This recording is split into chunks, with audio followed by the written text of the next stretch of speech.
Jeez.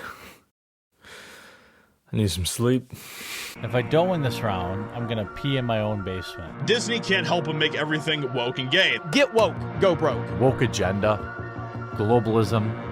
Pronouns! There's been a rise of anti-woke content creators, and it seems like none of them even know what it means. Would you mind defining woke? Because it's come up a couple times, and I just want to make sure we're all on the same page. So, I mean, woke is...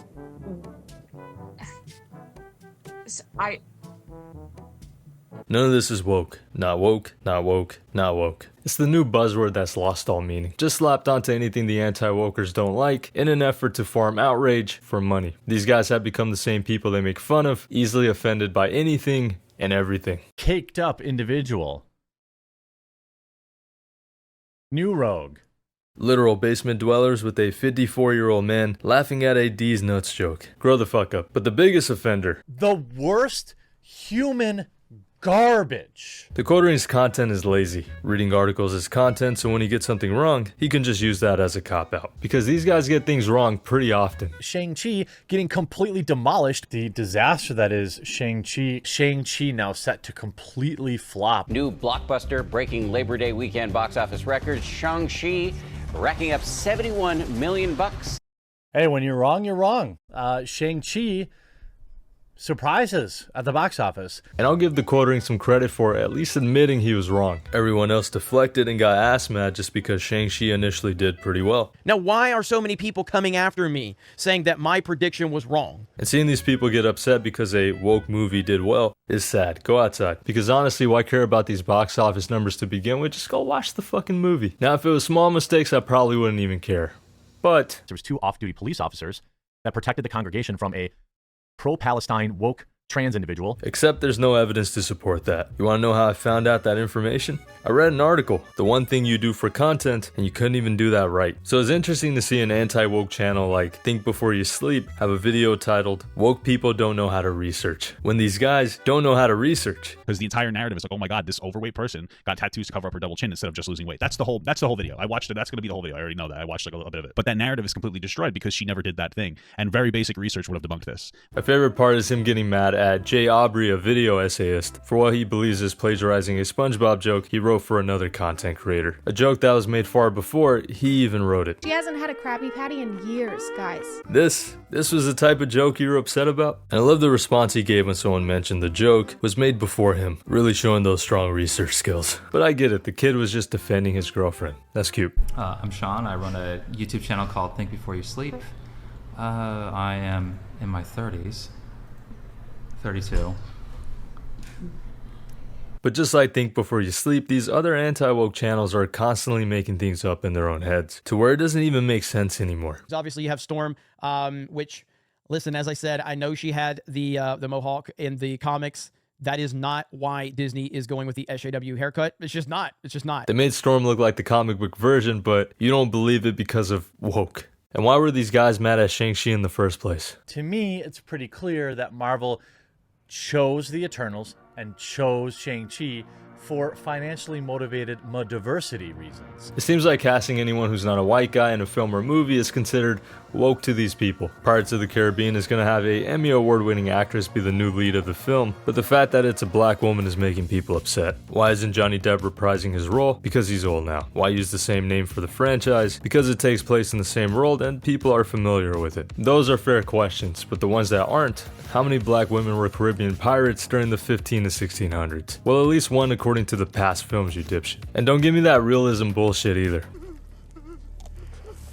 A black actress isn't taking you out of the film. Stop. See, the anti-woke content creators want you to think of Hollywood as this big bad industry that's trying to influence your kids by hiring diverse people. But when it comes to casting characters incorrectly, Hollywood has been pretty consistent. From an Indian Sir Isaac Newton to a black Achilles to a black Anne Boleyn. But the door of this open-mindedness only swings one way. I'm not seeing the same complaints for Jake Gyllenhaal playing a Persian character or Ben Affleck playing Tony Mendez in Argo. The only people that have been inconsistent with their criticism criticism of diversity have been the anti-woke YouTubers. They're mad at a black character in a make-believe world, and upset at a black character that's accurate from a historical context. In the case of a black samurai, there literally was one. And listen, I get it. Changing a character's race just to meet a diversity quota is the wrong way to go about things. There will be times where changing the race or gender doesn't actually matter as long as the actor plays a good role, and times where the race or gender of the character is important to the hero's journey. And I'd rather there be new characters that are diverse and show representation like Miles Morales or Static Shock than changing an already established character. But that's what the Pirates of the Caribbean is doing, a new character, and people are still upset. I feel like if these Disney movies were made today, these guys would call it woke and say how bad they are. It seems like the criticism against diversity has become so extreme that these content creators have just become racist. And listen, I don't want to throw around the word racist for anything I don't like.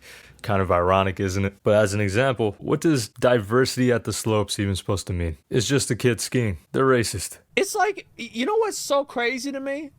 Is like you spend time out of your own day getting mad at black people. Let's talk about Asmongold. Why is it not possible that you can't have, like, you know, a space pirate with an Andrew Tate t-shirt? Like, maybe not Andrew Tate, but basically Andrew Tate, you know, like, it says on it, like, all women are bad or something.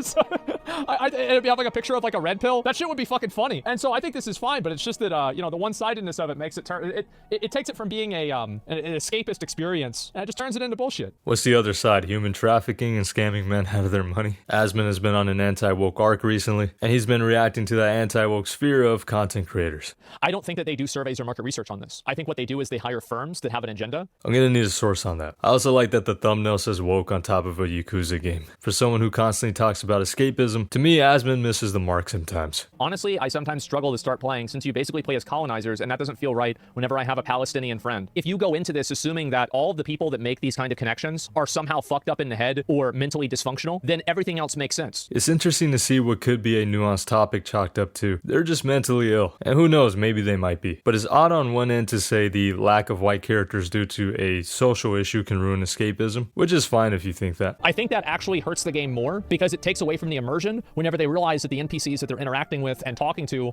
only exist in the capacity that they exist in because of a social issue that exists in real life. But the idea of playing as the bad guys can't, because that's essentially what Helldivers is, the game the Twitter user was talking about. I remember the game Hatred made a lot of people uncomfortable because it was about a mass killer going after everyone, including cops. Why is it so hard for some people to differentiate fiction from reality? Oh my fucking god, it's a game. Sometimes there are certain themes that are going to ruin that escapism, and it feels uncomfortable to try to differentiate fiction from reality. Sure, most people are okay with running over and shooting people in a GTA game, but what if that simulation included sexual violence against NPCs? I'll let this guy handle that one. But the point is, there are things that people find immoral that can ruin escapism that go far beyond just a video game lacking white people. It's just odd to be concerned about one but then make fun of the other. But let's talk about woke video games. I've seen the Sweet Baby Inc. drama, basically a narrative company that helps write scripts and they focus on diversity. People are calling this Gamergate too, and in a sense it is kind of like Gamergate because all the grifters are trying to join in and it misses the plot again. The guy who started this first noticed that something was off about God of War Ragnarok, that Kratos was different. I didn't play the game. I didn't have, to be honest, I didn't have any interest in playing it,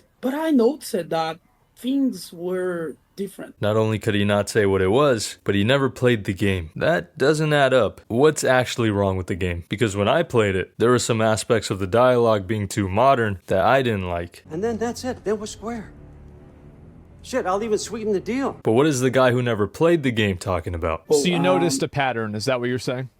Yeah, I mean, if you pay attention to those, let's say woke products, okay, let me just call them that way, they have some kind of pattern, you know, they have some kind of, you know, virtual singly stuff, and they have some like extremely diverse cast and all this kind of stuff. It's woke and extremely diverse. How? Is it because of how Kratos has progressed as a character from the past games, or because you saw one black character? Extremely diverse cast. It's a game in a fictional world where a Greek god fights Norse gods and Loki is half Greek, but a black character who looks like she belongs in that world is taking you out of the game. Alright. People do not trust these companies to deliver an artistic vision that is authentic to what their actual artistic intent is. I'm sure there are some people that have distrust issues, but I don't think game companies should really care, because then you'll never have diverse characters, because some people can't distinguish if it's for political reasons or not. There's no need to cater to the people that bought into so much anti-woke propaganda that has become their identity and put into every topic they talk about.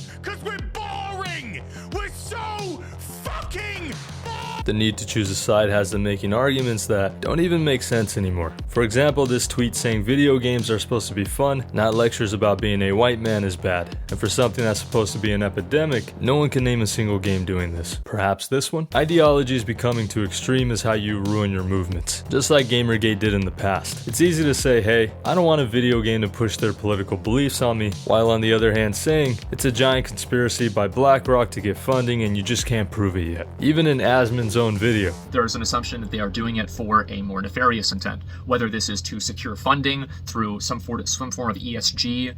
Who knows how true that is necessarily, but this is what people think. And at the end of the day, it doesn't really matter how true it is or not. We're talking about perception, and truth is not always important in perception. If it's just perception and not the truth, then you should probably reel them in with the truth. In the end, if game devs want to add characters for diverse reasons, they can. It's literally their right. If some gamers have a problem with that, just don't buy the game. People don't know their place anymore. Tell me about it. An Oriental stopped me on the street and asked me for the time. Just like that. There should be a law. I think there is. But the reason I originally brought up Asmongold was not even to disagree with him. It was because of the localization drama where the original dialogue in an anime was being changed. What are you wearing that for?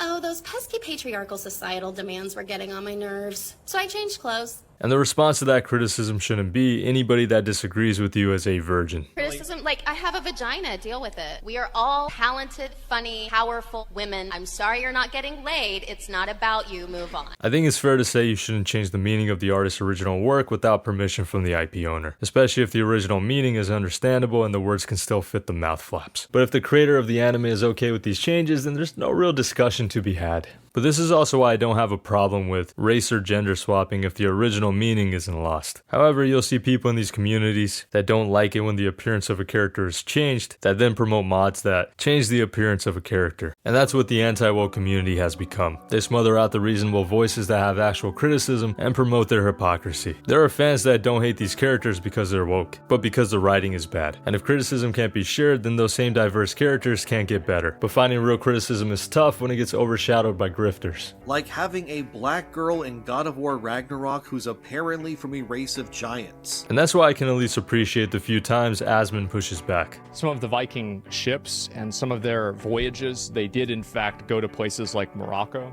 So it could be possible and plausible that there actually would be potentially a black person in the story. Not everyone hates these characters for their race or gender, but because they're bad characters. The problem then becomes, how do you define something subjective like a good or bad character? Well, that's where content creators that give criticism come in. But when you have people that are happy to just slap the word woke on something and call it bad, then I have no idea if the criticism is genuine or because an actor made you upset. They should be able to explain which aspect of wokeness is happening here that they disagree with. But I don't think any of them actually know, because it's funny to see them get upset over something like the X-Men for being woke. It's the X-Men. It's always been woke. I didn't create them to destroy racial prejudice, but once I had them going, it occurred to me, man, this strip makes a great vehicle to talk about racial prejudice and how terrible it is. And that's why I refuse to go with whichever new meaning they're trying to inject their politics into. Woke. It means to be conscious or aware of social and political issues like racial discrimination and injustice. Just because some people try to change the definition to fit their needs doesn't mean I have to accept that new meaning.